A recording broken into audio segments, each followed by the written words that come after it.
एक इंटरव्यू में मैं शाहिद कपूर को सुन रहा था। वे ओ रोमियो की आलोचना से बहुत दुखी नजर आ रहे थे। उनका कहना था कि जिन्हें फिल्म की समझ ना हो उन्हें फिल्म पर बात नहीं करनी चाहिए। लेकिन ऐसा नहीं है शाहिद भाई।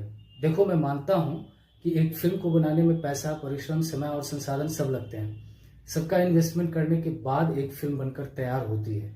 लेकिन इसका मतलब यह नहीं है कि कोई दर्शक इसी आधार पर आपकी फिल्म की तारीफ कर दे, क्योंकि जो दर्शक फिल्म देखने जाते हैं वे भी अपना समय इन्वेस्ट करते हैं, उनके भी पैसे खर्च होते हैं। अगर बड़े मल्टीप्लेक्स में फिल्म देखने चले गए तो एक दर्शक पर कम से कम 1,000 रुपया खर्च होगा।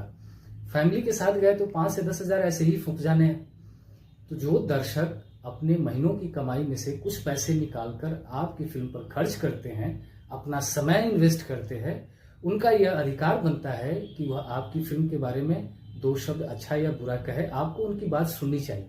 देखो, मैं आपको सलाह तो नहीं दे सकता, लेकिन मैं अपनी बात जरूर कहूंगा कि अभिनेता का जो नेचर है ना, वह बिल्कुल नेता के नेचर जैसा होना चाहिए। नेता भले ही चुनाव हार जाए, लेकिन जनता के प्रति एक भी नेगेटिव बयान नहीं देता कि जनता ने उसे वोट नहीं दिया इसलिए वह चुनाव हार गया। वैसे ही अभिनेता का भी स्वभाव होना चाहिए। अभिनेता को दर्शक के हर निर्णय का स्वागत करना चाहिए। और जहां तक ओ रोमियो की बात है, तो एक सिने प्रेमी होने के नाते, चूंकि मैं भी कहानी लिखता हूं, मैं भी सीन क्रिएट करता हूं, तो उस आधार पर मैं कहूं तो ओ रोमियो में वाकई बहुत सारी कमियां। देखो, आप अभिनेता बहुत अच्छे हो, डांसर तो आपके बराबर का कोई है ही नहीं बॉलीवुड में। आप दोनों में कमाल हो, एक्टिंग में कमाल हो, अभिनेता अच्छे हो और डांस तो मस्त करते हो। सच में आपका डांस एक समय था जब हम रिपीट मोड में लगाकर आपके डांस देखा करते थे। लेकिन इस फिल्म में जो डांस है ना, वह बिल्कुल, उसकी कोरियोग्राफी बिल्कुल अच्छी नहीं है। नीचे पान की दुकान, ऊपर गोरी का मकान में जो आपने डांस किया है, उसकी कोरियोग्राफी बिल्कुल भद पीट दी है उसने, जिसने भी इसकी कोरियोग्राफी की है। यह डांस बिल्कुल बढ़िया नहीं। इस गाने में बिल्कुल मैडनेस डांस होना चाहिए था।